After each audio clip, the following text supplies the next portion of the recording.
یہ مفاد پرست آدمی ہے جس کا نام قاسم علی شاہ ہے۔ لوگوں کہتا ہے کہ آپ پیسے کے حصول کے لیے بھاگ دوڑ نہ کریں، اخلاقیات اور یہ اور وہ اور عزت کے لیے کام کریں، اور یہ بات کرنے کے لیے خود یہ 3 لاکھ روپے لیتے ہیں۔ وہ انٹرویو دراصل یہ اس کے پیچھے اس کا مفاد مخفی تھا۔ اللہ تعالیٰ اگر آپ کو کوئی بلند مرتبہ یا رتبہ عطا کرے نا، تو آپ میں عاجزی، خدمت خلق کا وہ جذبہ ہونا چاہیے جو رسول اکرم صلی اللہ علیہ وسلم کی تعلیمات تھے۔ تو آپ اپنی عزت دیکھیے۔ عمران خان ایک انٹلیکچوئل آدمی، دانشور آدمی ہے۔ اس نے ایک دفعہ بیان دیا تھا، آپ کو یاد ہوگا، کہ وہ لیڈر ہی نہیں ہے جو یو ٹرن ملے۔ قمر جاوید باجوہ سب کچھ تھے۔ وہ کہتے دن ہے تو یہ کہتے تھے دن ہے، وہ کہیں رات ہے تو یہ کہتے تھے رات ہے۔ اب کیونکہ وہ ہٹ گئے ہیں، اب ان کے پاس وہ پاور اختیارات نہیں رہے، تو اب یہ شور مچائیں گے۔ بسم اللہ الرحمن الرحیم۔ ہمارے مہمان ہیں اقبال حسین لکھویرہ صاحب۔ ان سے چند ایک سوالات کریں گے۔ سب سے پہلے تو پوچھیں گے موٹیویٹر کے بارے میں، اس کی جہالت کے بارے میں یہ کیا کہتے ہیں۔ اس کے بعد جنرل باجوہ صاحب صحرا کے اس درخت کی طرح جو اکیلا اداس ہوتا ہے، دبئی میں پھر رہے ہیں۔ اس کے ساتھ ہمارا سوال یہ بھی ہوگا کہ انتخابات کیا اکٹھے ہوں گے یا قومی اسمبلی کے اور صوبائی اسمبلیوں کے الگ الگ انتخابات ہوں گے۔ چودھری شجاعت حسین کی طرف سے کہا گیا ہے، انہوں نے پیش گوئی کی ہے یا وہ قابیدہ تھے، ان کی طرف سے کہا گیا ہے کہ انتخابات ہوتے ہوئے نظر نہیں آ رہے۔ اب تو انتخابات کا ہونا ممکن ہی نہیں ہے۔ اقبال حسین لکھویرہ صاحب سے یہی ہمارے سوالات ہیں۔ اس دوران ضمنی سوالات پوچھتے رہیں گے۔ جناب اقبال حسین لکھویرہ صاحب۔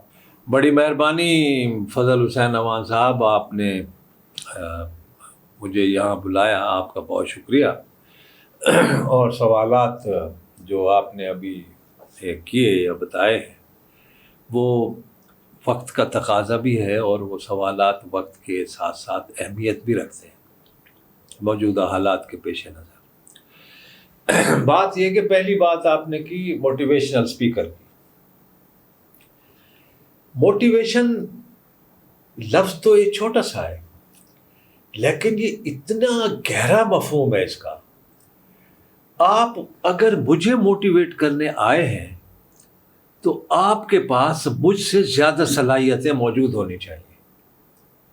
اگر میری صلاحیتیں 10% ہیں تو آپ کی 110% ہونی چاہیے۔ لیکن ہمارے جو موٹیویشنل اسپیکر ہیں، جناب قاسم علی شاہ صاحب، خاص طور پہ میں ان کا ذکر کروں گا، ان کی اپنی نالج اتنی محدود ہے اور ان کی تضاد بیانی اتنی ہے کہ کچھ عرصہ قبل، یہ نہیں کہ کچھ سال گزر گئے، کچھ عرصہ قبل عمران خان کے بارے میں وہ عجیب و غریب قسم کی وہ باتیں کرتے تھے، یہ نااہل ہے، یہ وہ ہے، یہ نہیں ہے، اس کو کچھ پتہ نہیں ہے، کیا نہیں ہے، افغانی ہے، وہ نہیں ہے، یہ نہیں ہے۔ انہوں نے ان کو موٹیویشنل اسپیکر سمجھ کے اس شریف آدمی نے ان کو انٹرویو کے ٹائم دے دیا۔ اصل میں یہ مفاد پرست آدمی ہے جس کا نام قاسم علی شاہ ہے۔ یہ اس کی پہلے بات سن لیں۔ یہ لوگوں کہتا ہے کہ آپ پیسے کے حصول کے لیے بھاگ دوڑ نہ کریں، اخلاقیات اور یہ اور وہ اور عزت کے لیے کام کریں، اور یہ بات کرنے کے لیے خود یہ 3 لاکھ روپے لیتے ہیں۔ اور کہتے یہ ہے، تضاد بیانی یہیں سے شروع ہو جاتی ہے۔ تو یہ انٹرویو انہوں نے ٹائم مانگا، انہوں نے یہ سمجھ کے کہ موٹیویشنل ہے، پروفیسر ہوگا، پڑھا لکھا ہوگا، انٹلیکچوئل ہوگا، دانشور ہوگا، لیکن اب وہ انٹرویو ٹائم دے چکے تھے، یہ چلا بھی گیا، اس نے انٹرویو کر بھی لیا۔ وہ انٹرویو دراصل یہ اس کے پیچھے اس کا مفاد مخفی تھا۔ اس انٹرویو کے اختتام پہ اس نے عمران خان، اس کو پتہ ہے کہ اب جو آدمی آئے گا عمران خان کا کینڈیڈیٹ، وہ جیتے ہی جیتے، تو انہوں نے عمران خان سے کہا کہ مجھے ٹکٹ دے دیں۔ یہ اصل انٹرویو اس لیے لیا گیا تھا۔ اسی طرح یہ مختلف جگہوں پہ جاتا ہے۔ میں نے 2-4 دفعہ اس کے پروگرام دیکھے ہیں، اس کے بعد میرا دل نہیں کرتا، اس لیے کہ جو یہ کہہ رہا ہوتا ہے اس سے 100% نہیں، 2% نہیں، 1000% میں زیادہ بہتر بتا سکتا ہوں قاسم علی شاہ سے۔ تو اس لیے میں دوستوں سے بھی کہوں گا اور پبلک سے بھی کہوں گا، عوام سے بھی کہوں گا کہ اس کے پاس کچھ نہیں ہے، یہ انٹ شنٹ ادھر ادھر کی باتیں جمع کر کے کتابی حوالوں سے یہ بس وہ بات کر دیتا اور آپ سے فیس لے لیتا بھاری بھر قسم کی۔ اور میں عوام سے اپیل کرتا ہوں کہ اس کو نہ بلائیں تھا، یہ کوئی ان کو موٹیویشنل لیکچر نہیں دے سکتا، نہ اس کے پاس کوئی کیپیسٹی ہے ایسی۔ تو ایک تو یہ بات ہو گئی سر۔ دوسری بات آپ نے فرمائی کہ باجوہ صاحب دبئی میں ہیں۔ سر میں جتنی بھی تعریف کروں نا دبئی کے حکمرانوں کی، جی میں نہیں کر پاؤں گا پوری، پھر بھی کمی محسوس۔ دبئی اور ابو ظہبی کے وہ ایک ہی جگہ ہے، ٹھیک ہے، یو اے ایک ملک ہے نا، ابو ظہبی ایک شہر ہے یو اے کا، اور دبئی بھی ایک شہر ہے۔ تو یہ سر انہوں نے ایسی پالیسیاں بنائیں، دنیا کا سب سے بڑا ہوٹل، دنیا کی سب سے بڑی بلڈنگ، آپ کو پتہ ہے دنیا میں ایک ہی 7 اسٹار ہوٹل ہے، جی آپ نے بتایا تھا، اور وہ دبئی میں۔ ہاں اچھا، اور دنیا کی سب سے لمبی بلڈنگ دبئی میں، اور دنیا کی سب سے مہنگی گھوڑا دوڑ دبئی میں ہوتی ہے۔ تو انہوں نے اس طرح کا کام کیا ہے شیخ صاحبان نے کہ انہوں نے اپنے ملک کو پتہ نہیں کہاں سے کہاں پہنچا دیا ہے۔ 52 سال میں سر، ہمیں 73 سال ہو گئے ہیں، ہم ابھی تک کچھ بھی نہیں کر پائے۔ انہوں نے 55 سال میں اس کو دنیا کے نقشے پہ کھڑا کر دیا، وہ تجارت ہو، وہ ثقافت ہو، وہ کوئی اور چیز ہو۔ اور پھر انہوں نے لبرٹی ایسی دے رکھی ہے باہر سے آنے والوں کی، آپ جائیں قانون کے مطابق لائسنس لے کے بزنس کریں، کوئی آپ سے پوچھنے نہیں آئے گا کہ آپ کیا کر رہے ہیں، کیوں کر رہے ہیں، قانون کے دائرے کے اندر ہر کام۔ اچھا، کچھ لوگ کہتے ہیں کہ جرائم پیشہ لوگ بھی وہاں چلے جاتے ہیں اور ان کو تحفظ بھی ملتا ہے۔ دیکھیں جرم جس نے بھی کیا، اب وینچر ڈائے، وہ بفور اسکینڈل جو انڈیا میں ہوا تھا جس میں امیتابھ جی کا بھی نام آیا تھا، اب وینچر ڈا اپنی بیگم صاحبہ کے ساتھ دبئی میں آئے تھے، دبئی میں رہتے تھے، اب تو خیر وہ بیچارے نہیں رہے دنیا میں، تو دبئی میں رہتے تھے۔ تو انہوں نے، دیکھیے بات یہ ہے کہ انہوں نے، آپ نے جرم کیا اپنے ملک میں، جب وہ ملک کہے گا کہ یہ آدمی ہمارا مجرم ہے، اسے ہمیں لوٹا دے، تو شیخ سوچیں گے، دیکھیں گے کیسی بات ہے، بات چیت کریں گے، اور اس کے بعد وہ عملی طور پہ قدم اٹھائیں گے جو بھی ان کو اٹھانا ہوگا۔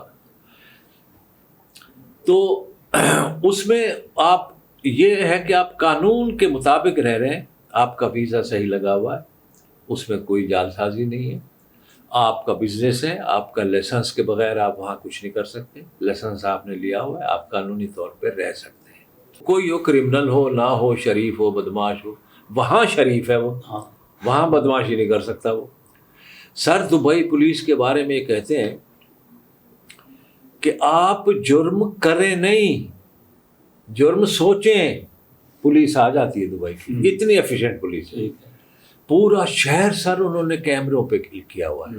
اب باجوہ صاحب جو دبئی میں ہیں، تو دبئی میں تو بے شمار لوگ ہیں، ان میں سے ایک باجوہ صاحب بھی ہیں۔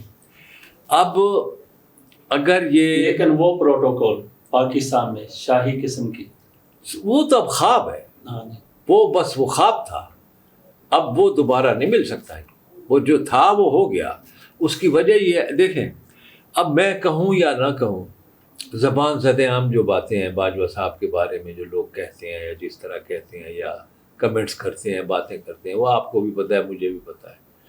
اب بندہ ایسا، دیکھیں اللہ تعالیٰ اگر آپ کو کوئی بلند مرتبہ یا رتبہ عطا کرے نا، تو آپ میں عاجزی اور خدمت خلق کا وہ جذبہ ہونا چاہیے جو رسول اکرم صلی اللہ علیہ وسلم کی تعلیمات تھے، وہ ہونا چاہیے۔ تو آپ اپنی عزت دیکھیے گا، کیوں یہاں لوگ نہیں رہتے جن کی عزت ہوتی ہے، جن کی بڑی عزت ہوتی ہے۔ تو باجوہ صاحب اب جہاں بھی جائیں گے ایسے ہی رہیں گے۔ اچھا لکھویرہ صاحب، مسلم لیگ نون نے باجوہ صاحب کے پھٹے چکنے کا فیصلہ کر لیا ہے، ہم آپ کو یہ آڈیو چھوٹی سی سناتے ہیں۔ جی جی، یہ اس کی کیپٹن صفدر کی، اچھا، وہ کیا کہتے ہیں؟